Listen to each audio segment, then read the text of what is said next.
Hello बच्चों, this is Rashika Singh. I am here with your first chapter, tenses first chapter, that is real numbers. Chapter का नाम है real numbers. जैसा कि नाम से ही पता चल रहा है भाई, रियल. रियल कहने का क्या मतलब हुआ? जो कुछ असलियत में होता हो, रियल, है ना. अब नंबर्स तो आप लोग जानते ही हो. नंबर्स को क्या एक्सप्लेन करूं मैं? नंबर्स तो हमारे डे टू डे लाइफ में यूज होते हैं. 1 2 3 4 5 6, चाहे हमें मैथ्स पढ़नी हो चाहे ना पढ़नी हो, एवरीवेयर नंबर्स आर एवरीवेयर. और रियल कहने का क्या मतलब हुआ? Real numbers. अब भाई बच्चे कहेंगे फेक नंबर्स भी होते हैं क्या, या नकली के भी नंबर होते हैं क्या? तो हाँ, आपके कोर्स में इमेजिनरी नंबर्स भी होते हैं मैथ्स के अंदर, बट वो आपके कोर्स में नहीं है.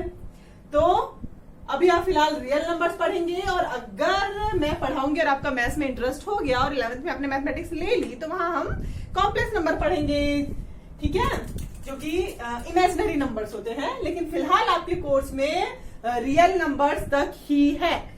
तो ये तो हुआ हमारे रियल नंबर्स के लिए इंट्रोडक्शन. अब रियल नंबर्स होते क्या है? 9th में हमने पढ़ रखा है कि नेचुरल नंबर क्या होता है, होल नंबर क्या होता है, फिर आपके रैशनल नंबर्स थे, उसमें इर्रेशनल नंबर्स थे, और इन सब का जो ग्रुप था उसको हम रियल नंबर्स का नाम लेते हैं. इसके पूरे ग्रुप को हम रियल नंबर्स का नेम दे देते हैं. ये आप 9th स्टैंडर्ड में पढ़ चुके हैं.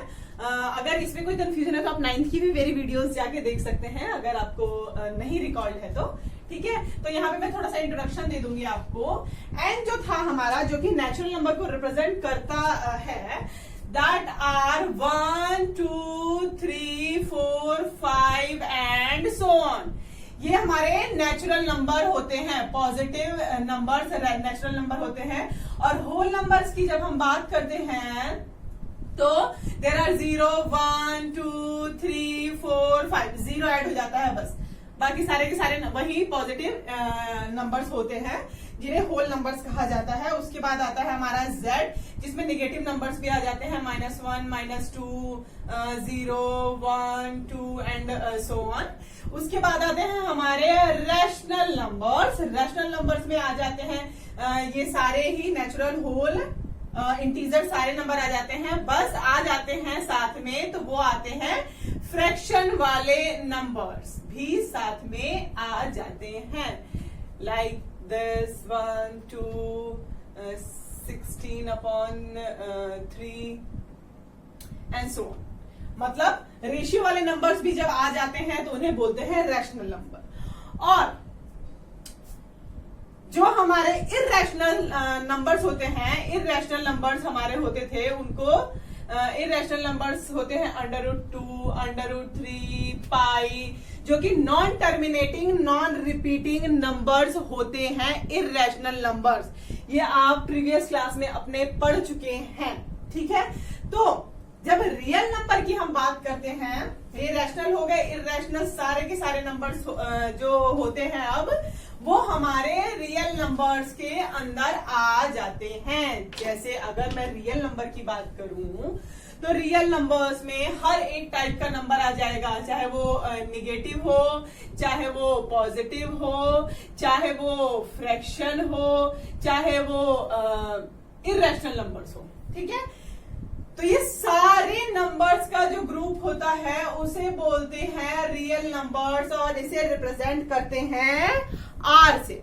ओके, R से रिप्रेजेंट करते हैं हम रियल नंबर्स को. इसमें सारे के सारे नंबर्स आ जाते हैं, जितने भी हमारे दुनिया में सही में नंबर्स हैं, वो सबके सब रियल नंबर्स के अंदर आ जाते हैं. ठीक है, तो ये तो हो गए हमारे रियल नंबर्स. और रियल नंबर्स के बहुत सारे कैरेक्टरिस्टिक्स, बहुत सारी चीजें, इसकी प्रॉपर्टीज, बहुत कुछ हम 9th में पढ़ के आ चुके हैं. ठीक है, अगर 9th में भी आपको कंफ्यूजन है 9th के भी चैप्टर्स में, तो आप मेरी वीडियोस देख सकते हैं. ठीक है, जो 9th स्टैंडर्ड के लिए है अवेलेबल. ठीक, तो इस चैप्टर में जो आपका रियल नंबर्स है, ये रियल नंबर्स मैंने सिर्फ और सिर्फ आपको बताया कि क्या होते हैं. अब इसके अंदर बहुत सारी प्रॉपर्टीज काम करती हैं. किसी भी चीज की प्रॉपर्टीज तो बहुत सारी होती है ना, तो इस चैप्टर में मेन जो आपका फर्स्ट चैप्टर है, इसमें हम कवर अप करेंगे important properties of positive integers. Positive integers के ऊपर हम वर्क करेंगे। मेनली जो आज का लेक्चर होगा हमारा वो पॉजिटिव इंटीजर के जो प्रॉपर्टीज हैं उनके ऊपर होगा। ठीक है, उसकी 2 प्रॉपर्टीज आपके सिलेबस में हैं। ठीक है, तो चलो, रियल नंबर्स आपके चैप्टर का नाम है। ओके, नाउ अब हमारे जो पॉजिटिव इंटीजर्स होते हैं, पॉजिटिव इंटीजर्स क्या हो गए? जो इसमें नेगेटिव नहीं आए, 0 1 2 3 4 5 6 7 8 1 2 3 4 जितना भी होगा जो कि पॉजिटिव होंगे। तो पॉजिटिव इंटीजर्स पे ये 2 प्रॉपर्टीज काम करेंगी। ठीक है, इन पॉजिटिव इंटीजर्स की 2 प्रॉपर्टीज जो है are, first one is Euclid's algorithm. ठीक है, या फिर यूक्लिड डिवीजन लीमा भी बोलते हैं इसको। ठीक है, यूक्लिड्स एल्गोरिथम भी बोलते हैं इसको, या फिर यूक्लिड डिवीजन एल्गोरिथम या यूक्लिड डिवीजन लीमा, मतलब इन नामों से इसको जाना जाता है। यूक्लिड्स एल्गोरिथम जो है हमारे, ठीक है, डिवीजन एल्गोरिथम है, यूक्लिड्स डिवीजन एल्गोरिथम है ये। ठीक है, and the second one is fundamental theorem of arithmetic.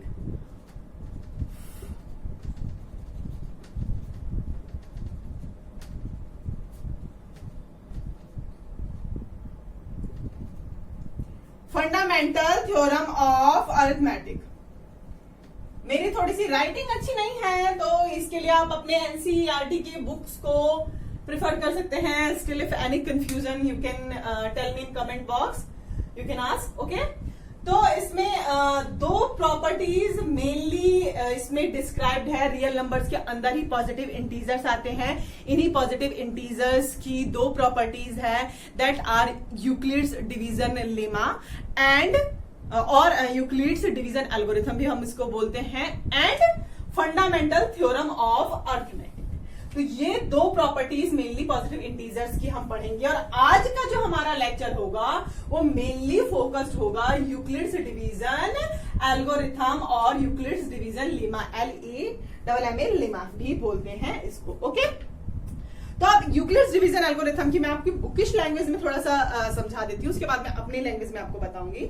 Euclid's division algorithm as a name suggest has to do with the divisibility of integer. Obviously जैसा कि नाम से ही हमें पता चल रहा है कि यूक्लिड्स डिवीजन एल्गोरिथम है, मतलब कुछ ना कुछ डिविजिबिलिटी के साथ इसका कनेक्शन होगा, है ना।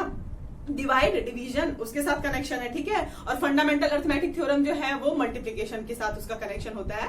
ये जैसे जैसे हम करते जाएंगे वैसे वैसे हमें समझ में आता जाएगा कि क्यों ऐसा बोला जा रहा है यहाँ पे। ठीक है, एनी पॉजिटिव इंटीजर, अच्छा, जो आपका यूक्लिड्स डिवीजन लेवा है वो ये कहता है कि कोई भी पॉजिटिव इंटीजर ए है अगर आपका, उसको अगर बी से डिवाइड किया जाता है तो रिमाइंडर आर आता है ना। देखो, ये आपका क्या है, जो बुकिश लैंग्वेज है या फिर जो मैथमेटिकल लैंग्वेज में आपकी सिखा रही हूँ, आप अपने अभी मैं प्रैक्टिकली आपको बताऊंगी तो आपको तुरंत समझ में आ जाएगा। लेकिन क्या होता है कि कुछ चीजों की हमें डेफिनेशंस जरूर आनी चाहिए, जो एक्चुअल वर्ड्स है वो जरूर आनी चाहिए। ठीक है, तो मैं इसको यहाँ पे आपको रीड कर देती हूँ। Positive integers a can be divided by another positive integer b in such a way that it leaves a remainder r that is smaller than B.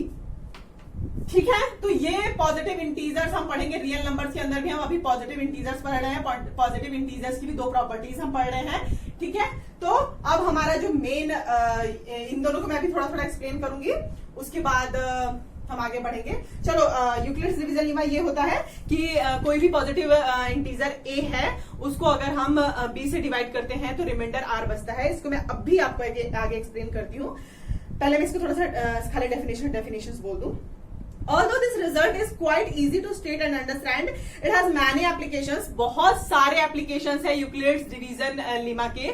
Euclid's division Lima जो है यहाँ पे आपको सिर्फ और सिर्फ पॉजिटिव इंटीजर्स के ऊपर बताया गया है, जबकि ये सारे के सारे नंबर्स के ऊपर वर्क करता है। लेकिन आपके स्कोप में सिर्फ और सिर्फ पॉजिटिव इंटीजर्स तक ही इसका यूज बताया गया है, और मेनली जो आपके कोर्स में फोकस्ड है दैट इज हमें HCF निकालना बताया गया है। मेनली जो यूक्लिड्स डिवीजन लीमा है उसके थ्रू हमें HCF निकालना बताया गया है, जो कि हाईएस्ट कॉमन फैक्टर होता है। ये आप काफी पहले से पढ़ते आ रहे हैं, एलसीएम और HCF, लोएस्ट कॉमन फैक्टर और highest common factor.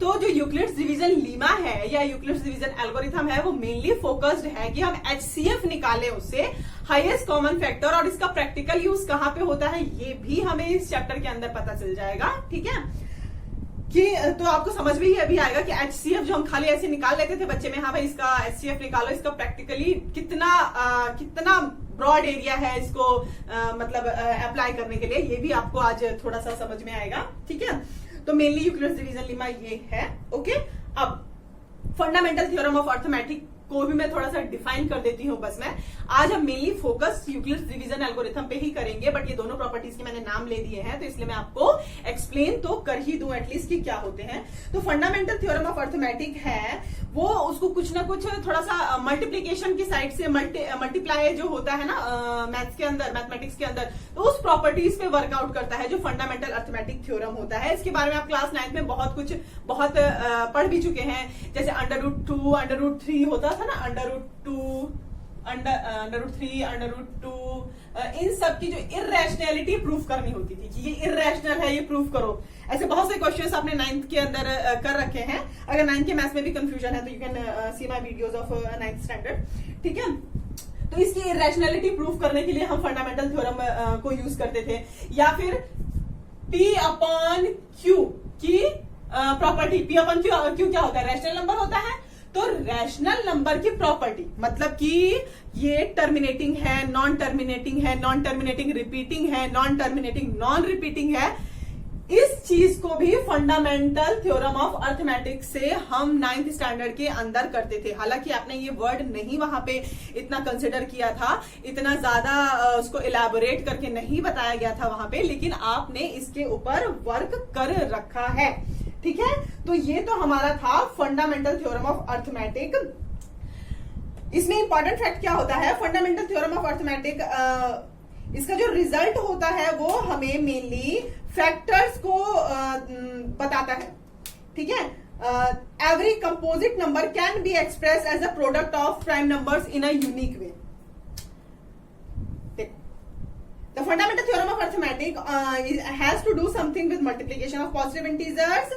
You already know that every composite number can be expressed as a product of prime numbers in a unique way. This important fact is fundamental theorem of arithmetic. ये आपका bookish language का fundamental arithmetic theorem की definition थी जो मैंने as it is read कर दी। ठीक है, अभी कह क्या रहे हैं साहब, हम आपको समझाते हैं अभी।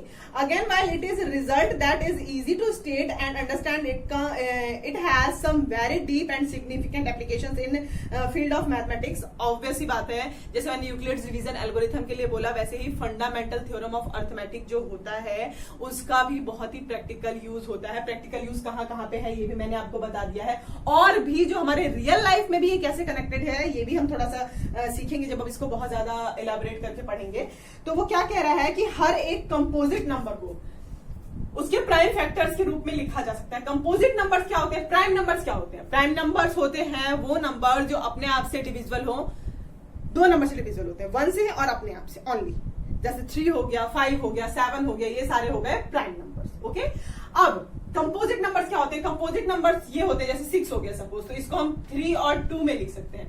3 प्राइम हुआ, 2 भी प्राइम हुआ, इसको फर्दर हम नहीं तोड़ सकते हैं। और 6 को सिर्फ और सिर्फ यही तरीका होता है, अगर हम प्राइम में लिख दें तो सिर्फ और सिर्फ यही तरीका होता है जिसमें हम तोड़ सकते हैं। मतलब इसका ये जो होता है प्लेस वो वैल्यू नहीं करता है जब हम फैक्टर्स लिखते हैं।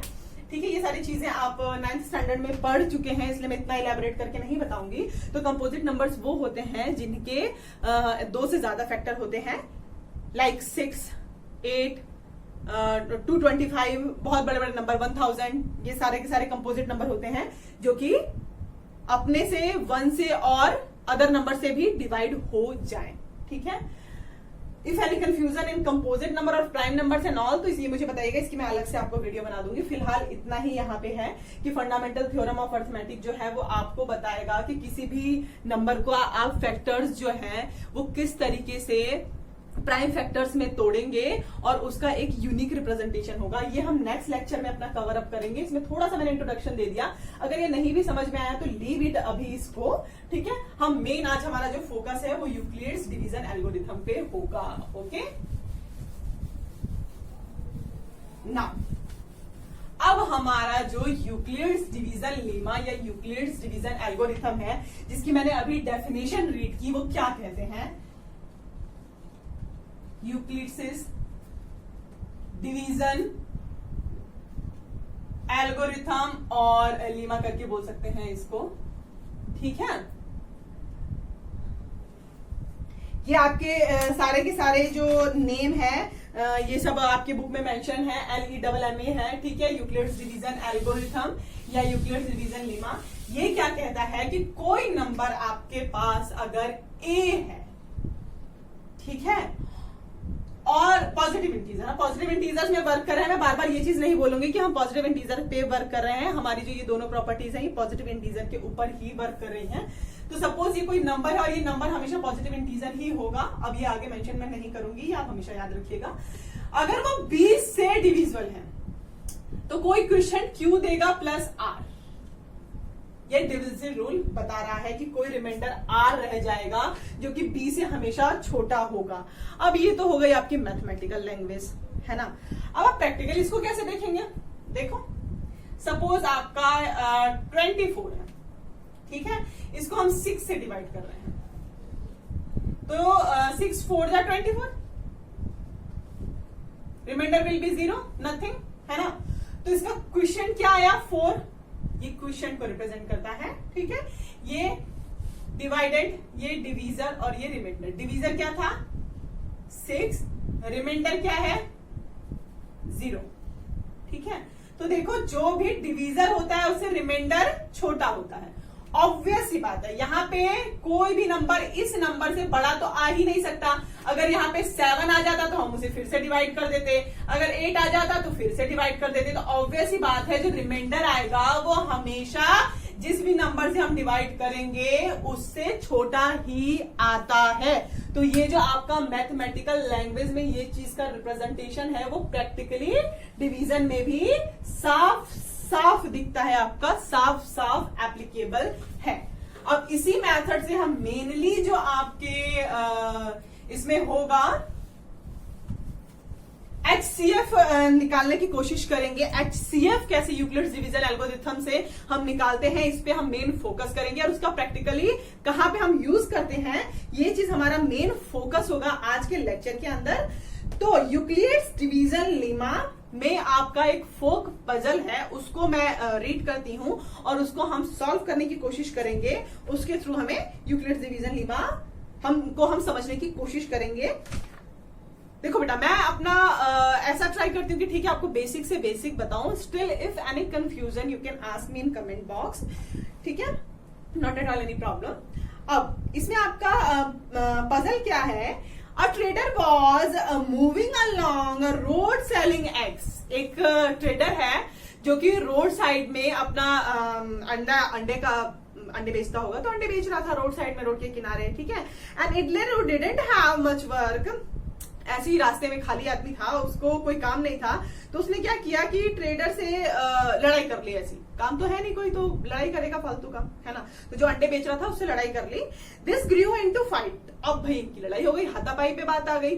तो जब हाथापाई पे बात आ गई तो उसने क्या किया, उसकी टोकरी को पटक दिया, मतलब उसकी टोकरी गिर गई जो अंडे वाली थी। अब उसके अंडे तो सारे फूट गए। तो जब एग सेलर के अंडे फूट गए तो उसने पंचायत बुलाई कि भाई मेरा ऐसे ऐसे इसने नुकसान कर दिया, मुझे इसकी भरपाई चाहिए। तो जो पंचायत के मेंबर्स होते हैं वो कहते हैं ठीक है भाई, अब जिसने भाई किया है गलती तो उसको भरना तो पड़ेगा ही, तो तुम अपना भाई बता दो कि अंडे कितने थे उसमें, तो उस हिसाब से वो आपको पे कर देगा या उस हिसाब से आपको दे देगा, अंडे ही देने हो जैसा भी है। तो जो साहब हैं आपके ट्रेडर, वो बताते हैं कि उनकी टोकरी में अंडे कैसे थे। अब ये कितने मैथमेटिकल स्टाइल से बताते हैं ये सुनिएगा। क्या बोलते हैं वो? If counted in pairs 1 will remain.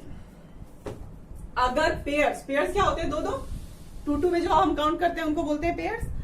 तो अगर हम पेयर्स में काउंट करते हैं, जैसे 2, 2 2 में अगर काउंट करते हैं, अगर 2 + 2 लिखूं मैं तो, या फिर 2 × 3 लिख दूं तो कोई फर्क नहीं पड़ना चाहिए, ये चीज आपको पता होनी चाहिए, ठीक है।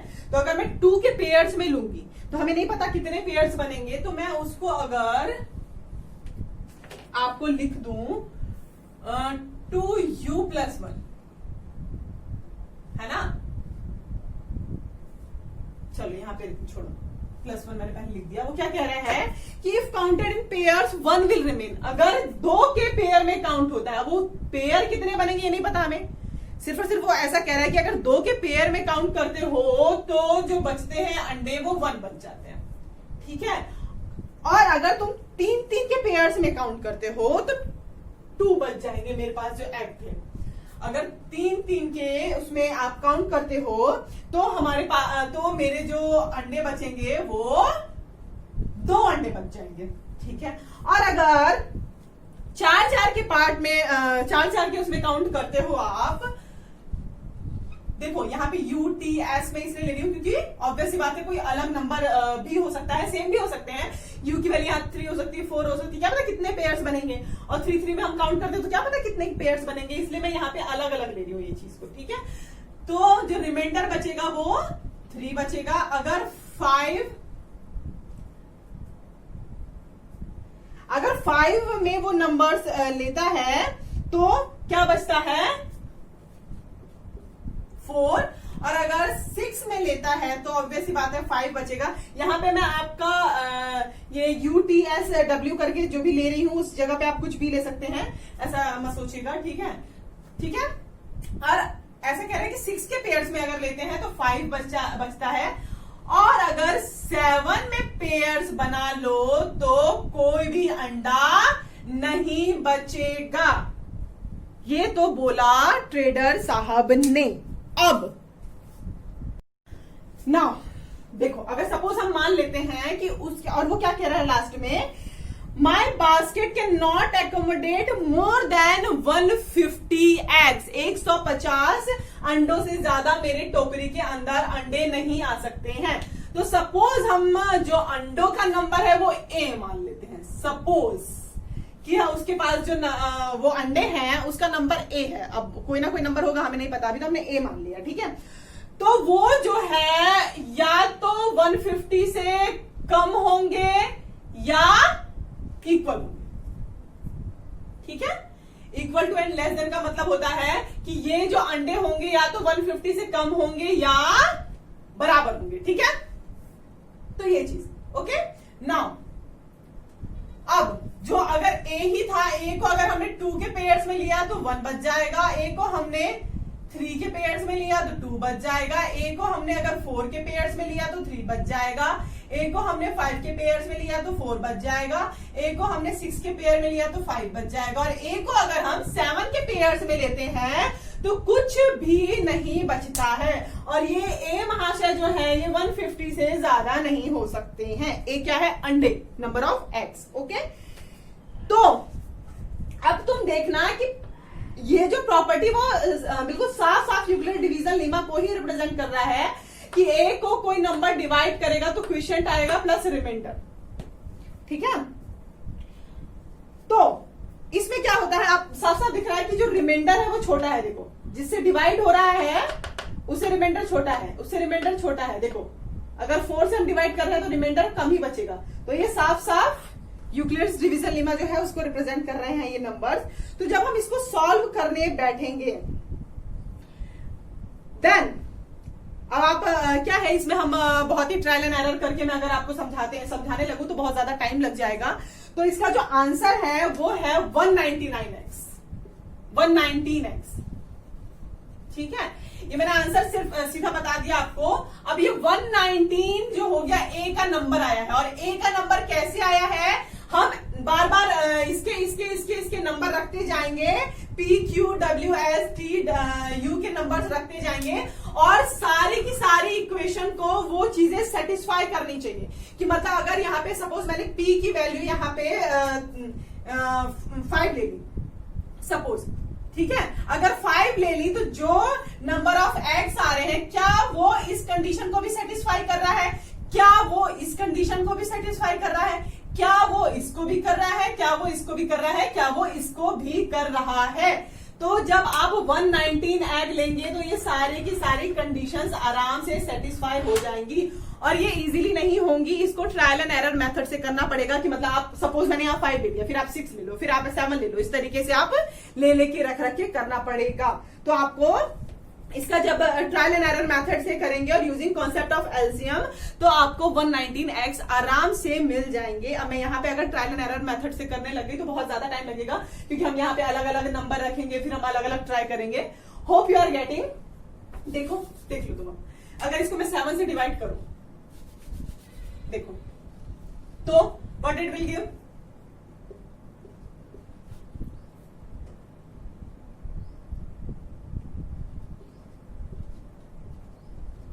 देखो 0 बचा, यानी 119 इसको सेटिस्फाई करा। अब 119 को मैं इसमें रख दूं, 6 से डिवाइड करूं 119 को, करो,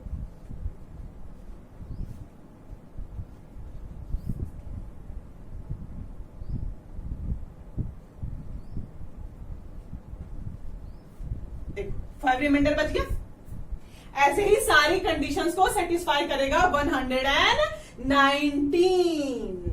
ओके, तो ये मेथड था करने का, जो कि हम लोएस्ट कॉमन फैक्टर से करेंगे। ठीक है,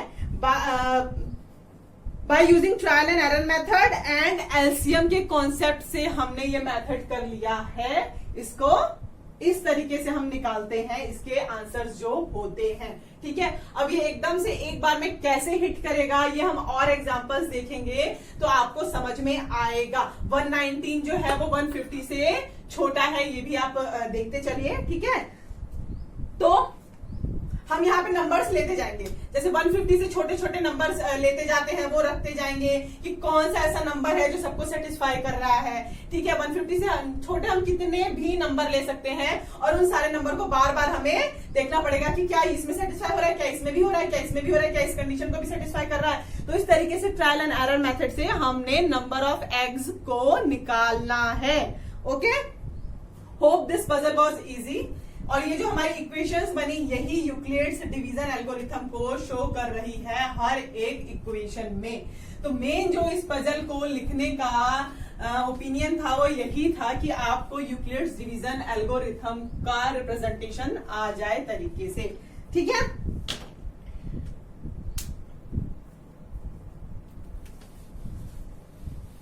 नाउ हाँ, तो इसमें होप की पजल आपको समझ में आया कि हमने कैसे सॉल्व किया। हमें मेनली जो फोकस करना है वो 7 के मल्टीपल पे ही फोकस करना होगा, क्योंकि उसमें जो रिमाइंडर है वो 0 है। तो 7 के मल्टीपल्स हम देखते जाएंगे कहां पे 7 का मल्टीपल, कौन सा ऐसा मल्टीपल आएगा जो कि बाकी की बाकी 6 की 6 इक्वेशंस को सेटिस्फाई करेंगी। तो इस तरीके के जो क्वेश्चंस होते हैं वो यूक्लिड्स डिवीजन एल्गोरिथम से किए जा सकते हैं इजीली। ठीक है, नाउ अगर हम 17 और 6 का एलसीएम ले, सॉरी एचसीएफ ले, पहले मैं आपको यूक्लिड डिवीजन लीमा जो है उसका मैथमेटिकल रिप्रेजेंटेशन या मैथमेटिकल डेफिनेशन जो है वो आपको समझा देती हूं। ठीक है, look, I am trying my best कि मैं आपको जितना इजीली समझा सकती हूँ वैसे समझाऊं। स्टिल इफ एनी कंफ्यूजन किसी भी स्टेप में या मेरे किसी भी सेंटेंस में कोई भी कंफ्यूजन आ रही है तो you can ask me in comment box. Okay, Euclid's division Lima जो है आपका वो बुकिश लैंग्वेज क्या कह रहा है, given positive integer a and b there exist unique integer q and r satisfying a is equal to b q plus r, A is equal to BQ plus R, where R जो है आपका वो 0 के equal हो जाएगा या बड़ा होगा 0 से, या B से छोटा होगा। B के इक्वल भी नहीं हो सकता, क्योंकि इक्वालिटी होगी तो फिर से B उसको डिवाइड कर देगा ना। तो यही आपका यूक्लिड डिवीजन एल्गोरिथम है जो कि हमें पजल सॉल्व करने में काम आया। ठीक है, उसमें ही हमने 7 प्लस 0 कर दिया था, उसमें 0 रिमाइंडर था, तो एकदम से हमें स्ट्राइक करना चाहिए कि 7 का मल्टीपल हम कौन सा ऐसा लें जो कि सारी की सारी कंडीशंस को सेटिस्फाई कर दे। तो हिट एंड ट्रायल मेथड से पजल को सॉल्व किया जा सकता है इस तरीके की जो हमने अभी देखा। ठीक है, नाउ अगर हम कोई दो नंबर्स लेते हैं, सपोज आपका 17 और 6, ठीक है, तो अगर इसका हम HCF लेंगे, हाईएस्ट कॉमन फैक्टर, मेनली जो हमारा फोकस होगा कि हम हाईएस्ट कॉमन फैक्टर इसमें करेंगे यूक्लिड्स डिवीजन लीमा से। ठीक है, तो इसको हम थोड़ा सा फील लेने के लिए, हाँ भाई यूक्लिड डिवीजन लीमा कैसे होगी, तो इसको ये दो नंबर मैंने उठाए। सपोज अगर इसका आप HCF फॉर्म लिखते हो तो इसको ऐसे लिखोगे, 7 is equal to 6 multiplied by 2 plus 5। मतलब कि ये है कि अगर मैं 6 से 17 को डिवाइड करूं, this will give us 5, remainder 5 दे रहा है। इस चीज को मैंने एक इक्वेशन के फॉर्म में लिख दिया जो कि साफ साफ यहां दिख रहा है। ठीक है, और यही जो आपका है 6 मल्टीप्लाइड बाय 2 प्लस रिमाइंडर 5। ठीक है, तो ये क्या है, 6 goes into 17 twice and leaves a remainder 5। जो 6 है वो ट्वाइस बार गया और 5 को रिमाइंडर छोड़ता है, तब जाके वो 17 बनेगा। ओके, ऐसे बहुत सारे आप एग्जांपल्स देख सकते हैं। अच्छा, इसमें Q and R can also be 0। इसमें जो आपका Q है और R है, ये दोनों 0 हो सकते हैं, है ना, ये दोनों ही 0 हो सकते हैं। ऐसा कब होगा, जब हमें A भी 0 ही होगा ऑब्वियसली। ठीक है, Q कभी भी 0 नहीं होगा, इसका रिमाइंडर 0 हो सकता है। ठीक है, now okay, now we will consider the next example. हाँ, तो इसमें क्या था कि मैं क्या बता रही थी, अभी एग्जाम्पल सॉल्व करेंगे हम इसके। तो इसमें Q और R जो है ये दोनों ही 0 भी हो सकते हैं। B कभी भी 0 नहीं होता है, क्योंकि अगर A को आप B से डिवाइड कर रहे हो ना, तो ये चीज कभी भी 0 नहीं होती। हमने पढ़ रखा है जो P1Q वाला जो हमने रैशनल फॉर्म पढ़ा था। लेकिन Q और R दोनों ही 0 हो सकते हैं।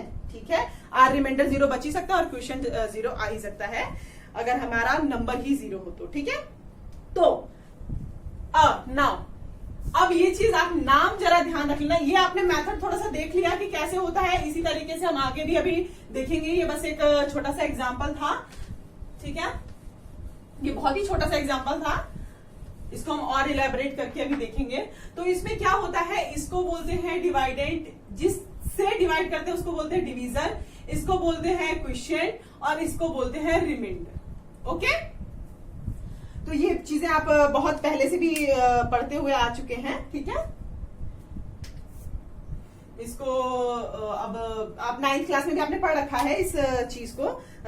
Still if any confusion you can ask. इसको मैं इतना इलेबोरेट, इतना डीप में नहीं जाऊंगी, ऑब्वियस सी बात है, आपने पढ़ रखा है। ठीक है, नाउ अब हम कुछ एक पहला एग्जांपल जो है उसको मैं करूंगी यहाँ पे। ट्राई करेंगे कि आपको यूक्लिड्स डिवीजन एल्गोरिथम से HCF कैसे निकालते हैं ये चीज आ जाए। ठीक है, तो यूक्लिड्स डिवीजन एल्गोरिथम क्या है, वही जो ये A is equal to BQ plus R वाला फॉर्म है, उसी तरीके से हम नंबर्स को लिखने की कोशिश करते हैं ताकि वो हमारा जो क्वेश्चन है वो सिंप्लीफाई हो जाए। ठीक है, तो सपोज अब हमें 455 एंड 42 का HCF निकालना है। Okay, HCF। तो आप जो नॉर्मल, जो आप जब छोटे थे तो आप HCF कैसे निकालते थे, ऐसे करते थे ना, डिवीजन मेथड से। 42 से आपने डिवाइड किया 455 को, तो क्या आता था, सॉरी 10 जा हो जाएगा ना ये तो, हाँ ठीक है। नाउ जो रिमाइंडर बचा उससे हम फिर से जो ये डिवाइडेंट है, डिवीजर है, उससे फिर से हम डिवाइड करेंगे। ऐसा ही करते थे हम, आप थोड़ा सा रिकॉल कीजिएगा। ठीक है, तो 35 वंजा में जाएगा ये, और रिमाइंडर क्या बचेगा 7। ठीक है, अब फिर से हम यहाँ थोड़ा सा कर देती हूँ मैं, उधर स्पेस नहीं है। तो 7 को हम, अभी जो 35 है ये डिवाइडेड में चला जाएगा और ये डिवीजन में हो जाएगा। अब 7 5 जा 35। ये प्रोसेस हम तब तक करते रहते हैं जब तक रिमाइंडर 0 नहीं आ जाता है। दो नंबर्स के बीच में ये प्रोसेस तब तक चलती रहती है जब तक रिमाइंडर 0 ना आ जाए, और जो रिमाइंडर 0 ले आता है वही इन दोनों नंबर का HCF होता है। ये हम अपने प्रीवियस क्लास में पढ़ चुके हैं, ठीक है। अब इसी चीज को हम पढ़ेंगे यूक्लिड्स डिवीजन एल्गोरिथम से, ठीक है, क्योंकि इसके बहुत सारे प्रैक्टिकल यूज होते हैं। अब आप बड़े हो गए हैं तो उनके प्रैक्टिकल यूज क्या होंगे ये अभी हम आगे करेंगे और एग्जांपल से। अब अभी आपको बवाल जैसा लग रहा होगा, क्या ये मेथड अच्छा तो है, तो इस मेथड से क्यों सिखा रहे हैं हमको, ठीक है। तो इस मेथड से क्यों सीख रहे हो, इस चीज को हम अभी एक्सप्लेन करेंगे। जब हम प्रैक्टिकल एग्जांपल्स करेंगे ना तो आपको समझ में आएगा कि हाँ भाई इतना जो कबाड़ था वो हम क्यों सीख रहे थे, ठीक है। तो इसको मैं यूक्लिड्स डिवीजन एल्गोरिथम से अगर करूं तो अगर इसको लिखेंगे तो ऐसे लिखेंगे 45 जो कि डिविजिबल है 42 से will give us remainder 35। अब 42 और जो रिमाइंडर होता है उसके बीच निकालते हैं, तो 42 एंड द रिमाइंडर 7 रिमाइंडर बच गया था हमारा, देखिए आप। नाउ 35 एंड 7 के बीच में यही जो चीज तो की हम कर रहे हैं ना, देखो जो वहां पे साइड में मैंने कर रखा है बस उसी को इक्वेशन फॉर्म में यहाँ पे लिख रही हूँ, जो कि यूक्लिड्स डिवीजन एल्गोरिथम है उस मेथड से मैं आपको लिख रही हूँ यहाँ पे, दैट्स इट। तो अगर हम करेंगे तो 35 is equal to 7 multiplied by 5 plus 0। तो ये जो 7 है ये HCF हो जाएगा। ये तो मेथड है यूक्लिड्स डिवीजन एल्गोरिथम मेथड से, ठीक है, जो कि एज इट इज है जो हम पहले के HCF निकालते थे वैसा, ठीक है। नाउ हमें ऐसा कुछ भी नहीं करना है, इस मेथड से नहीं करना है, ये तो सिर्फ और सिर्फ मैंने आपको समझने के लिए बता दिया। तो अगर हम HCF निकालेंगे यूक्लिड्स डिवीजन एल्गोरिथम से, वो हम इस तरीके से निकालेंगे इन दो नंबरों के बीच में। अब इसका सेकंड जो एग्जांपल है वो सीधा हम यूक्लिड्स डिवीजन एल्गोरिथम से ही HCF निकालेंगे। अब मैं वो बड़ा वाला फॉर्म करने नहीं जा रही हूं, मैं सीधे अब सेकंड एग्जांपल हम लेते हैं और उसको यूक्लिड्स डिवीजन एल्गोरिथम से सॉल्व करते हैं। यूक्लिड्स डिवीजन एल्गोरिथम जो है वो सिर्फ और सिर्फ पॉजिटिव इंटीजर पे नहीं काम करता, उसका एरिया और भी बड़ा होता है। यहाँ पे आपको सिर्फ और सिर्फ पॉजिटिव इंटीजर्स के ऊपर ही सिखाया गया है, ताकि आप अगर हायर क्लासेस में आप मैथमेटिक्स लेते हैं तो वहां पे और इसका इलेबोरेटिव फॉर्म पढ़ेंगे। फिलहाल यहाँ पे यूक्लिड्स डिवीजन एल्गोरिथम जो है वो डिवीजन पे वर्क करता है और मेनली यहाँ पे आपको HCF के लिए बताया गया है, ठीक है। इसलिए आप ध्यान से इस चीज को समझ लीजिए। अब आपको HCF निकालना है of numbers 12,576 का और किसका निकालना है 4052। इन दो नंबर्स के बीच का HCF निकालना है आपको। Use Euclid's algorithm to find the HCF of 4052 and 12,576। इन दोनों के बीच का HCF निकालना है। तो हम कैसे निकालेंगे, 12576 इज इक्वल टू, इसका ऐसा मल्टीपल ढूंढेंगे जिससे रिमाइंडर जो हो वो इससे छोटा आ जाए। इसका ऐसा डिवीजन रखेंगे जिससे माइनस होने के बाद उसका जो रिमाइंडर है वो इससे छोटा हो जाए, ठीक है। अब मैं इसको डिवीजन फॉर्म में नहीं करके आपको बताऊंगी, आप ये करके देख लीजिएगा चाहे तो। जब आप इसको 3 से डिवाइड करेंगे तो रिमाइंडर विल बी 420, जो कि इससे छोटा है, ठीक है। इसको 3 से आप डिवाइड करेंगे, इसमें से माइनस करेंगे अगर तो रिमाइंडर 420 आएगा। वही लॉन्ग डिवीजन मेथड है, लेकिन लॉन्ग डिवीजन मेथड से हम करेंगे नहीं, हम सिर्फ और सिर्फ इस मेथड से करने की कोशिश करेंगे। इसका कौन सा ऐसा मल्टीपल ढूंढें जो कि रिमाइंडर इससे छोटा दे दे, ओके। तो अब हम इसके और इसके बीच में निकालेंगे। हम तब तक करते रहेंगे जब तक हमारा रिमाइंडर 0 ना आ जाए। तो 4052 एंड 420 के बीच में निकालते हैं। तो 420 का ऐसा कौन सा मल्टीपल है जो कि हमें रिमाइंडर 420 से छोटा दे दे, तो दैट विल बी 9। अगर हम 9 से करेंगे तो जो रिमाइंडर बचेगा दैट विल बी 272, ठीक है। जो कि 420 से छोटा है। ओके, 420 को 9 से मल्टीप्लाई करके फिर जो रिमाइंडर बचेगा वो इससे छोटा आएगा, इसलिए ये सही है। ठीक है, नाउ अब 420 और रिमाइंडर जो बचा उन दोनों के बीच में ऑपरेशन करेंगे। ये एज इट इज है, जो मैंने अभी प्रीवियस एग्जांपल बताया वैसे का वैसा ही है, बस ये थोड़ा से नंबर्स बड़े हैं।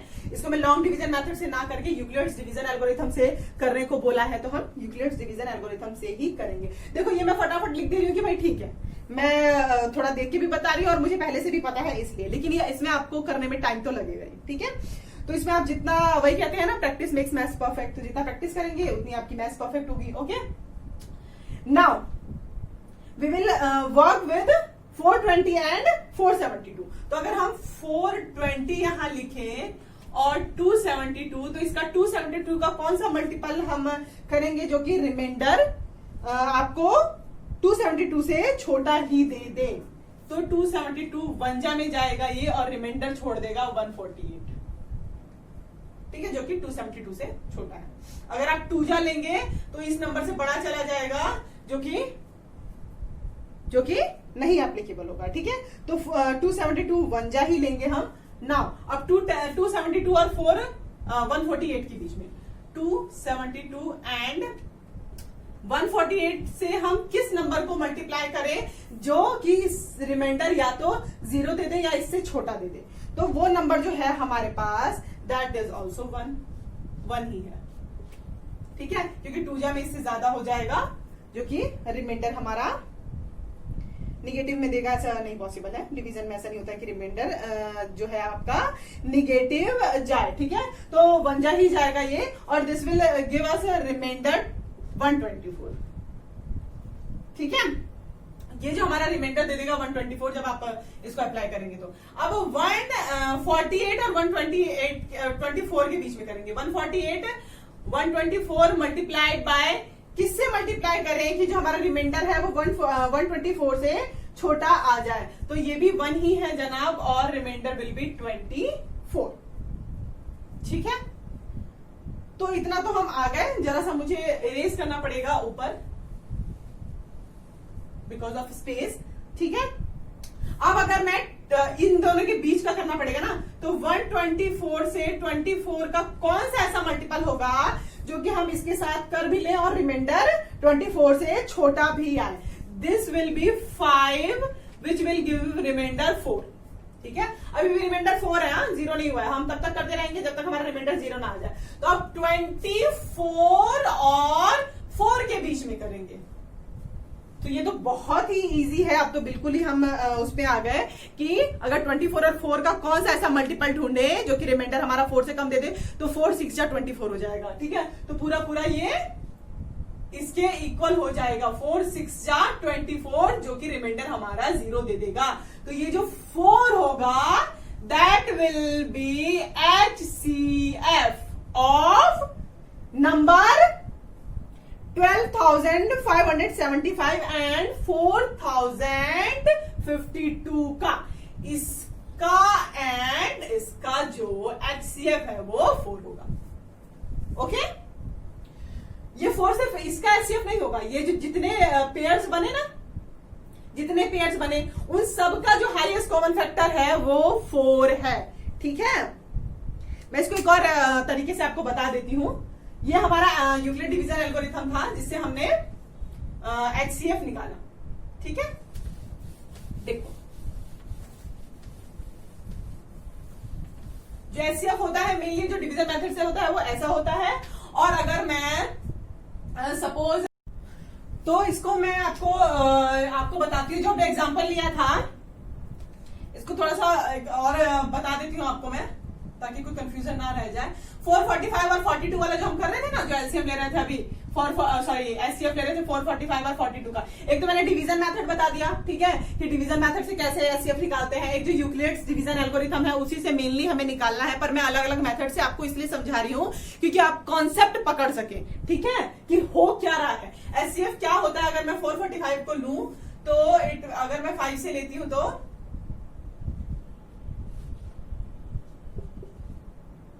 एंड 13 बन जाए। ठीक है, और अगर मैं 42 का फैक्टर लेती हूं, फैक्टर्स में तोड़ती हूं उसको, तो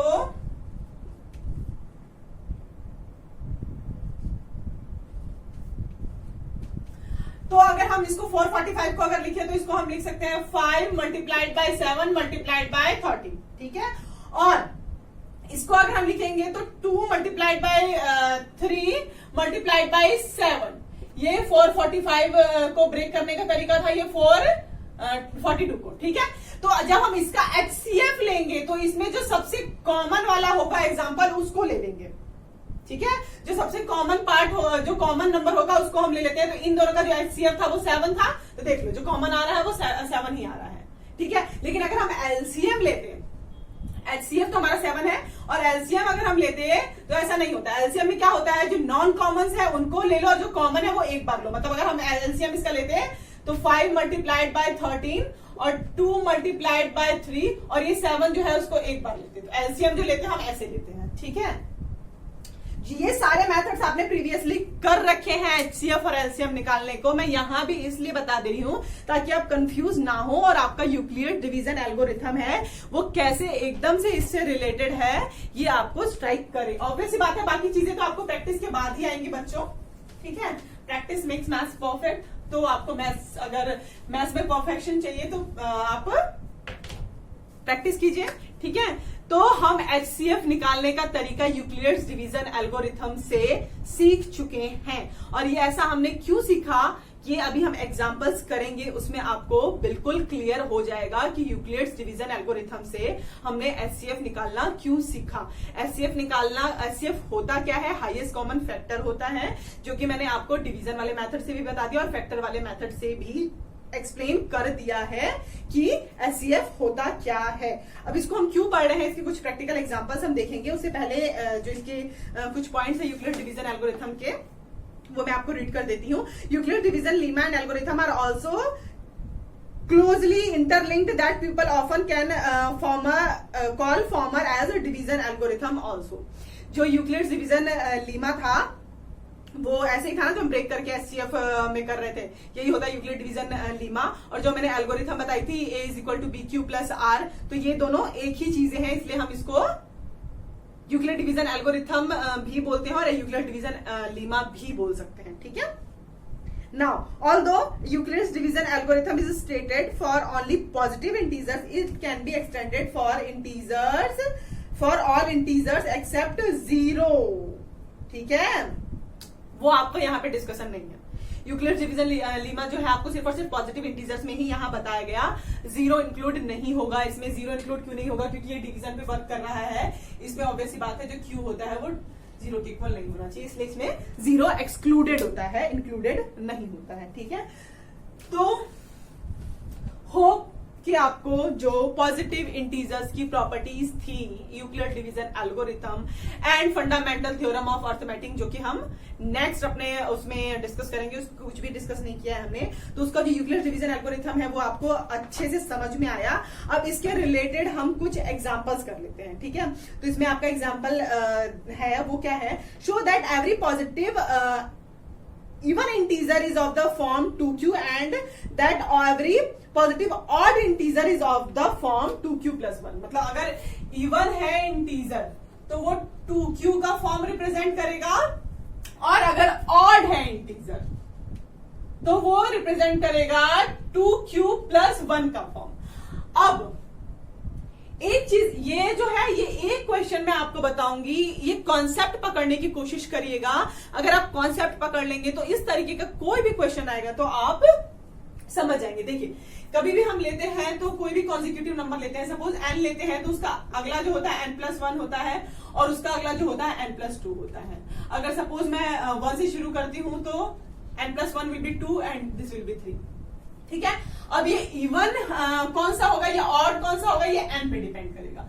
अगर n को हम 2 का मल्टीपल ले लेते हैं तो इवन नंबर 2 के मल्टीपल ही होते हैं ना, तो अगर हम इसको 2 का मल्टीपल ले लेते हैं तो ये वाला इवन हो जाएगा और ये वाला इवन हो जाएगा और ये वाला ऑड हो जाएगा। लेकिन अगर इसको हम 2 का ना लेके कोई ऑड नंबर का मल्टीपल ले लेते हैं, सपोज 3 लेते हैं, तो 3, 4 और 5 हो जाएगा। अगर कॉन्जिक्यूटिव हम ले तो 3, 4, 5 में ये चीज रिवर्स हो जाएगी, ये इवन को नहीं रिप्रेजेंट करेगा, ये वाला नंबर इवन रिप्रेजेंटेशन देगा और बाकी नहीं देंगे। होप यू आर गेटिंग कि मैं क्या कहना चाह रही हूं। अगर हम 2 लेते हैं n को, मतलब 2 का कोई भी मल्टीपल लेते हैं, 2p 2q कुछ भी ले सकते हो n की जगह पे, तो अगर 2 का मल्टीपल लेते हो तो this will give us 2, suppose मैं सिर्फ 2 से स्टार्ट करती हूँ, 3 एंड ये वाला आपका आ जाएगा 4 नंबर, है ना। तो इसमें जो 2 वाला और ये 4 वाला है, देखो इवन को रिप्रेजेंट कर रहा है, ये ऑड को रिप्रेजेंट कर रहा है ना। जो ये कि आपको साफ साफ ऊपर दिख भी रहा है, ये मैं भी अच्छे से समझाऊंगी। लेकिन हमारा जो है, हम कॉन्जिक्यूटिव नंबर्स लेते हैं वो n के फॉर्म में लेते हैं। अगर 2p मतलब p मतलब 2 का मल्टीपल लेते हैं तो जो 2p वाला फॉर्म होगा ना, 2p या 2p प्लस 2 या 2p प्लस 4 या फिर ऐसा, तो वो होंगे इवन मल्टीपल। और जो 1 2p प्लस 1 2p प्लस 3 इस तरीके के होंगे वो ऑड मल्टीपल्स होंगे। लेकिन अगर n 2p नहीं होता है, ऑड मल्टीपल होता है, लाइक 3q, है ना, इस टाइप का, तो जो होता है तो वो क्या होता है, वो एकदम से रिवर्स मार जाएगा कि ये वाले जो होंगे वो ऑड हो जाएंगे और ये वाले इवन नंबर को रिप्रेजेंट करेंगे। वैसे तो इतना कोई ठीक है, अगर नहीं भी स्ट्राइक किया तो इट्स ओके, ठीक है। अब मैं ये क्वेश्चन करने की कोशिश करती हूँ। आपको क्या कह रहा है कि आप सॉरी आपको क्या कह रहा है कि आप रिप्रेजेंट करिए कि कोई भी इंटीजर, वैसे भी मैंने आपको दिखा दिया कि कोई भी इंटीजर हम उठाए लाइन से, n प्लस 1 n प्लस 2 ऐसे, तो मैंने दिखा दिया आपको कि कैसे इवन हो जाएगा और कैसे ऑड हो जाएगा। ये n पे डिपेंड करता है कि हम 2q के फॉर्म का लेते हैं या ऑड फॉर्म लेते हैं, ठीक है। ऑड और इवन तो आपको पता ही होगा ना कि ऑड जो होता है वो 2 से डिविजिबल नहीं होते और जो इवन नंबर्स होते हैं वो 2 से डिविजिबल होते हैं, तो वो इवन नंबर्स हो जाते हैं, ठीक है। तो अगर हमें इस तरीके की क्वेश्चन करना है तो पहली बात तो आप देख लो 2q है और 2q प्लस 1 है, ठीक है। तो हम एक लेट कर लेते हैं, यूक्लिड डिवीजन एल्गोरिथम से इसको करेंगे। ऑब्वियसली बात है, यूक्लिड डिवीजन एल्गोरिथम पढ़ रहे थे तो उसी से हमें करना है इसको। अब सपोज कोई पॉजिटिव इंटीजर ले लेते हैं और b 2 ले लेते हैं। कोई भी पॉजिटिव इंटीजर है वो अगर 2q के फॉर्म का है तो वो इवन है और 2q प्लस 1 के फॉर्म का है तो वो ऑड है। ये हमको रिप्रेजेंट करना है। तो सपोज हम कोई इंटीजर ले लेते हैं a, पॉजिटिव इंटीजर पे वर्क हो रहा है, इस चीज को मत भूलिएगा। तो ये हम कोई पॉजिटिव इंटीजर ले लेते हैं जो कि b से डिविजिबल है, ठीक है। अगर 2q जो है पूरा पूरा डिविजल हो जाएगा तो इवन हो जाएगा और 2q प्लस 1 पूरा पूरा डिविजल हो जाएगा तो भी ये कंडीशन को सेटिस्फाई कर देगा, ऑड वाली कंडीशन को, है ना। जो a है वो किसी नंबर b से डिविजिबल है, b से डिविजिबल है, b हमारे पास एक 2 है, देखो, ठीक है। तो b से डिविजिबल है जो कि क्विशेंट जो भी हो, रिमाइंडर क्या दे रहा है, या तो 0 दे रहा है या तो 1 दे रहा है। मतलब b क्या है हमारा 2 है ना, मतलब ये चीज है ना 2q प्लस जो रिमाइंडर होगा वो क्या होगा, जो r होगा ये इससे हमेशा छोटा ही होगा ना। तो मतलब या तो 0 से बड़ा हो या इक्वल हो r या 2 से छोटा हो, यही कंडीशन को सेटिस्फाई करता है ना।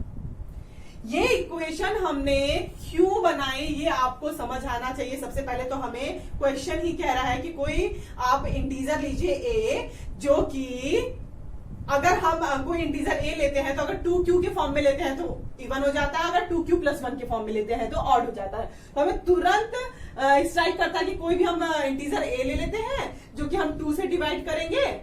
अगर 2 से डिवाइड भैया करोगे तो तुम कुछ ना कुछ क्वेश्चन आएगा और रिमाइंडर आएगा, और रिमाइंडर जो होगा वो हमेशा 2 से छोटा होगा और 0 से बड़ा होगा, ठीक है। तो अब रख लो भाई रिमाइंडर, यही नंबर हो सकते हैं ना। a इज इक्वल टू आप 0 रख लो, रिमाइंडर क्या रख लो 0, तो क्या आ जाएगा ये इक्वल टू 2q आ जाएगा साफ साफ, ठीक है। अब रिमाइंडर रख लो आप 1, तो 2q प्लस 1, ठीक है। अब रिमाइंडर 2 तो नहीं हो सकता भाई, 2 ही रिमाइंडर हो सकते हैं। इन दोनों के बीच में पॉजिटिव इंटीजर्स पे वर्क कर रहे हैं हम, कभी भी फ्रैक्शनल नंबर नहीं ले सकते हैं। तो इन दोनों के बीच में 2 ही पॉजिटिव इंटीजर्स आएंगे, दैट आर 0 एंड 1, ठीक है। तो 0 और 1 रख लिया हमने।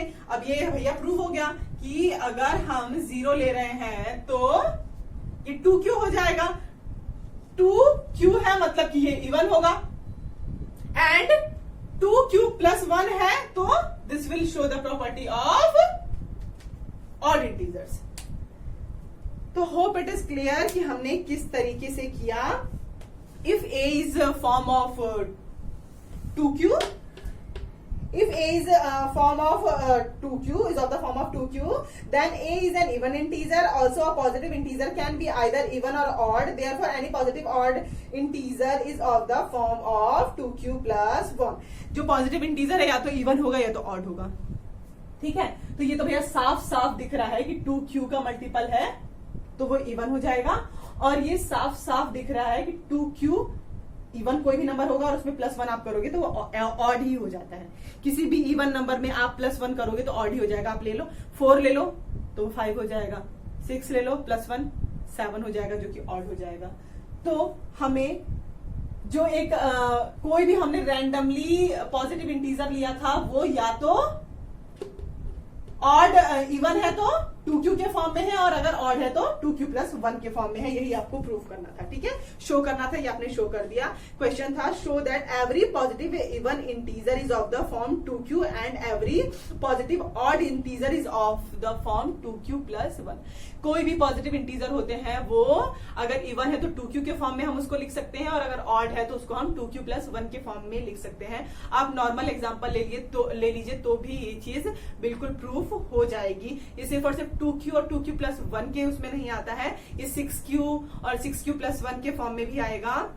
इवन मतलब अगर ये सिर्फ मैं एक अभी मैंने आपको दे दिया ना, q तो कुछ भी हो सकता है. q सपोज मैं 3p मान लू, है ना, तो यहाँ पे ऐसे क्वेश्चंस आते ही हैं. 6q और 6q plus 1 के फॉर्म में है. बताओ, एक्सप्लेन करो कि कोई भी जो हम इंटीजर्स होते हैं ना, पॉजिटिव इंटीजर्स, उसको 6q और 6q plus 1 के फॉर्म में लिख सकते हैं. 6q जो होगा वो इवन को रिप्रेजेंट करेगा, 6q plus 1 वाले जो होंगे वो ऑड को रिप्रेजेंट करेंगे. तो इसमें कंफ्यूज मत होइएगा. सिर्फ और सिर्फ आपको इतना करना है कि यूक्लिड डिवीजन एल्गोरिथम का जो आपका इक्वेशन है वो लिखनी है और उससे सॉल्व आउट कर देना है.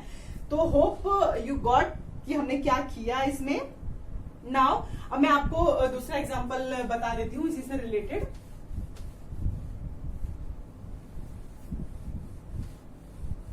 Now the second one is show that any positive odd integer is of the form.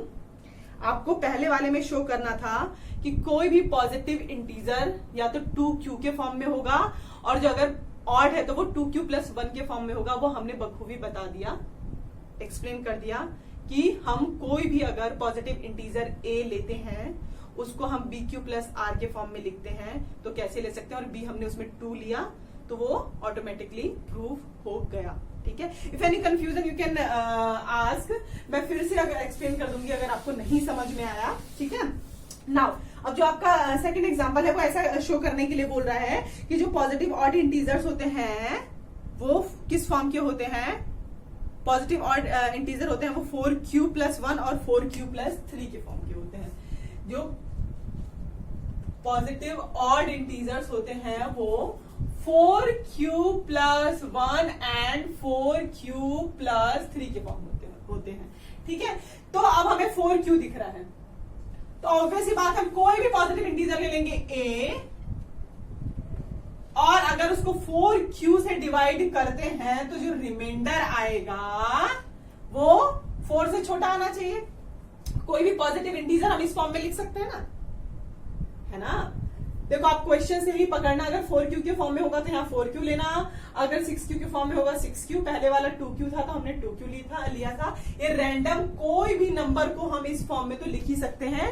ठीक है, जो उसके किसी भी नंबर को हम इस फॉर्म में बड़े आराम से लिख सकते हैं. किसी भी नंबर को हम लिख सकते हैं इस तरीके से. तो हमने लिख लिया ये कोई भी नंबर, ये इस चीज से नहीं मतलब था हमने कोई भी नंबर उठाया उसको 4q plus r के फॉर्म में लिख दिया. ठीक है, क्यों लिखा हमने 4q plus r के फॉर्म में, क्योंकि ऑब्वियसली बात है हमें क्वेश्चन में ऐसा शो करना है. तो जो हमारा r है वो 4 से छोटा आना चाहिए, या तो वो 0 से बड़ा हो जाए या तो वो 0 से बड़ा हो जाए या 4 से छोटा हो जाए. आर की कंडीशन यही होती है. ठीक है, हमने कोई भी पॉजिटिव इंटीजर ए लिया है, कोई भी पॉजिटिव इंटीजर जो कि 4q plus r के फॉर्म में अगर है तो, ठीक है, तो वो ऑड रिप्रेजेंटेशन इस तरीके से करेगा. ये अभी हम शो करेंगे. तो अब देखो, अगर 4q plus r के फॉर्म में है तो यही कंडीशन अप्लाई होगी सिर्फ और सिर्फ, और कुछ तो हो नहीं सकता, तो चलो भाई अप्लाई करते हैं। a is equal to 4q, r का हम वैल्यू 0 ले लेते हैं तो 4q हो जाएगा। और अगर a is equal to 4q, अगर r की वैल्यू हम 1 ले लेते हैं तो 4q प्लस 1 हो जाएगा। अलग अलग वैल्यूज ले सकते हैं ना हम, r की वैल्यू क्या ले सकते हैं 0, 1, 2, 3 तक ले सकते हैं हम इस कंडीशन में, इस कंडीशन के अंदर। तो a की जो अलग अलग वैल्यूज आ रही हैं वो मैं लिख रही हूं, ठीक है। Now a is equal to 4q plus 2 है ना, and the last one will be 4q plus 3। 3 से बड़ा आप रिमाइंडर नहीं ले सकते हो क्योंकि 4 इज द लास्ट नंबर। तो ये 4 कंडीशंस आ जाएंगी इस इक्वेशन के अंदर। इसको हमने कोई भी रैंडम पॉजिटिव इंटीजर लिया है जो कि 4q प्लस r के फॉर्म में है। तो अब अगर आप इसको लेते हो 4q को, 4q ऐसा नंबर है जिसको आप 2 मल्टीप्लाइड बाई 2q लिख सकते हो। तो जब 2 से मल्टीप्लाई हो गया मतलब इवन है ना, तो ये तो इवन रिप्रेजेंट कर रहा है, इवन नंबर को रिप्रेजेंट कर रहा है। तो इसको तो मैं मिटा दूं, किसी काम का नहीं है। नाउ अभी ये दोनों को रहने दो, इसको देखते हैं। ये क्या है, a इज इक्वल टू 2 अगर मैं कॉमन ले लूं तो क्या बचेगा यहाँ पे 2q प्लस 1, इसमें से 2 कॉमन ले लिया, इसमें से भी 2 कॉमन ले लिया तो 1 ही बच गया ना इसके पास। बस ये कॉमन लेना तो आता ही होगा एटलीस्ट आपको, और अगर नहीं आता होगा तो पूछ लीजिएगा भाई। तो 4q प्लस 2 है, इसमें से 2 अगर हमने कॉमन लिया तो इसके पास 2 ही बच गया। ये 2 क्योंकि इन्होंने बाहर दे दिए हैं और ये 2 जो है इन्होंने पूरे बाहर दे दिए, तो यहाँ पे 1 बचा, ठीक है। नाउ अब ये साफ साफ दिख रहा है कि 2 का मल्टीपल है तो ये भी इवन हो जाएगा। कोई भी नंबर अगर 2 का मल्टीपल होता है तो वो इवन हो जाता है ना। तो अब हमारा ये भी किसी काम का नहीं है क्योंकि हमें तो ऑड रिप्रेजेंट करने हैं ना। नाउ देख लो, जो ये 4q जो था हमारा a is equal to 4q, ये किसको रिप्रेजेंट कर रहा था, इवन नंबर को। तो उसमें +1 या +3 या कोई भी ऑड नंबर हम ऐड कर देते हैं, वो पूरा का पूरा नंबर ही ऑड हो जाता है। तो ऑब्वियस ही बात है कोई भी इंटीजर a जो है वो पॉजिटिव ऑड अगर इंटीजर है तो वो 4q प्लस 1 और 4q प्लस 3 के फॉर्म का होगा, ठीक है। अब क्योंकि आप कोई भी वैल्यू लो तो आप कोई भी ऑड इंटीजर दिखा सकते हो इस फॉर्म में, ठीक है। सपोज अगर मैं q की वैल्यू 1 ले लेती हूँ इस वाली चीज में, तो ये हो जाएगा 4 plus 3 that will give you 7। देखो ऑड नंबर ही तो आया, ठीक है। तो ये थोड़ा सा अटपटांग है, थोड़ा सा, क्योंकि क्या है बहुत ज्यादा थ्योरेटिकल है चीजों को, लेकिन इसका आप कॉन्सेप्ट पकड़िएगा, ट्राई कीजिएगा कि आपको समझ ना आए, और क्या चीज आपको समझ नहीं आ रही है एक बार आप कमेंट बॉक्स में जरूर पूछने की कोशिश कीजिएगा। Okay, that's all. तो ये भी एक एग्जाम्पल था। अब ये एग्जाम्पल्स आपको स्ट्राइक कर रहे होंगे कि हमें भाई पॉजिटिव ऑड इंटीजर्स बताने हैं या पॉजिटिव इवन इंटीजर्स बताने हैं, तो इसको हम कैसे बता सकते हैं। इसमें हमारे Euclid division lemma, Euclid division algorithm use हो रहा है साफ साफ, ठीक है। नाउ अब आपका जो एग्जाम्पल नंबर 4 है वो हम रिप्रेजेंट करेंगे। यूक्लिड डिवीजन एल्गोरिथम का मैंने पूरा जो डेफिनेशन है वो नहीं पढ़ी थी। इसमें ऐसा था कि कोई भी नंबर a होता है वो bq प्लस r की तरह से लिख सकते हैं। b डिवीजर होता है, q क्वोशिएंट होता है, r रिमाइंडर होता है। वैसे तो मैंने अपनी तरफ से बता ही दिया था, यही यूक्लिड डिवीजन एल्गोरिथम होता है, ठीक है। तो छोड़ा तो नहीं है मैंने, स्टिल अगर आपको लगे तो, ठीक है। नाउ अब इसमें एक एग्जाम्पल, आपका लास्ट एग्जाम्पल ये हम डिस्कस करेंगे जो कि यूक्लिड डिवीजन एल्गोरिथम का है और बहुत ही मेन प्रैक्टिकल अपने लाइफ में इसका यूज है, ठीक है। तो इसमें क्या है, अ स्वीट सेलर, मिठाई बेचने वाली, हैज 420 काजू बर्फीज, उसके पास 420 काजू बर्फी है और 130 बादाम बर्फी है, ठीक है। She wants to stack them in such a way that each stack has same number. वो स्टैक्स होते हैं ना, स्टैक्स एक के बाद एक जो हम लगाते हैं मिठाई की दुकानों में, आपने देखा होगा। तो वो ऐसे सोच रही है कि वो ऐसे ट्रे के अंदर रखे each stack the same number, जो जितने वो लेयर्स बनाए वो सेम हो और जो उसमें बर्फी रखे वो भी सेम हो, ठीक है। And they taken up least area of the tray.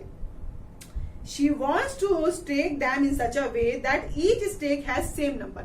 हर एक लेयर पे सेम नंबर ऑफ बर्फी हो और जिस ट्रे में वो रखे वो ट्रे का एरिया कम से कम एरिया कवर करे, ऐसा वो चाह रही है, ठीक है। What is the maximum number of barfi that can be placed in each stack for this purpose. मतलब वो ऐसा कह रही है कि सपोज ट्रे है ये, ठीक है, तो इसमें ये मिठाई रख रही है। तो अगर वो स्टेक मतलब लेयर्स, जितने भी लेयर बनाए उसमें सेम नंबर ऑफ बर्फी रखे, ठीक है, और जो ट्रे का एरिया है वो भी कम से कम कवर अप हो। तो कम से कम जैसे ही आप सुनोगे, लीस्ट जैसे ही आप सुनोगे, आपको तुरंत दिमाग में स्ट्राइक करना चाहिए कि इसमें HCF ही निकालना है, ठीक है। इन दो नंबरों का जो कि आपका है 420 बर्फीज और 130 ये काजू बर्फी है और ये बादाम बर्फी है। तो इन दोनों के बीच का आपको HCF ही निकालना है, हाईएस्ट कॉमन फैक्टर ही आप निकालेंगे, जो कि आपको इस चीज का आंसर दे देगा, ठीक है। नाउ अगर हम करते हैं तो 420 130 का यूक्लिड डिवीजन एल्गोरिथम से करेंगे भाई 3, तो इसका रिमाइंडर 30 आ जाएगा। अब 130 और 30 का करेंगे भाई, तो 130 और 30 का करेंगे। 30 को हम किस नंबर से मल्टीप्लाई करें कि भाई रिमाइंडर जो है 30 से कम आ जाए। अब 30 और 10 का करेंगे तो 10 मल्टीप्लाई बाय 3 हो जाएगा, that will give remainder 0। Okay, तो ऑब्वियस सी बात है जो HCF हुआ वो 10 आ गया। तो जब दोनों ही बर्फियों का, काजू बर्फी का और बादाम बर्फी का जो कॉमन हाईएस्ट कॉमन फैक्टर था वो 10 आ गया, मतलब 10 ही उसको 10 बर्फीज अगर वो रखेगी दोनों की, तो वो कम से कम एरिया लेगा ट्रे का, और कम से कम एरिया लेगा, एंड जो नंबर ऑफ स्टेक में जो नंबर ऑफ बर्फीज होंगी वो भी सेम होगा। तो अब आपको मेरे ख्याल से अब इस एग्जांपल से तो थोड़ा सा तसल्ली मिली होगी कि हाँ भाई हम ये सब बकवास नहीं कर रहे थे, ये प्रैक्टिकल यूज में भी आता है। अब I have explained in deep from my side. If any confusion still, you can ask, comment in comment box. Thank you so much. Bye.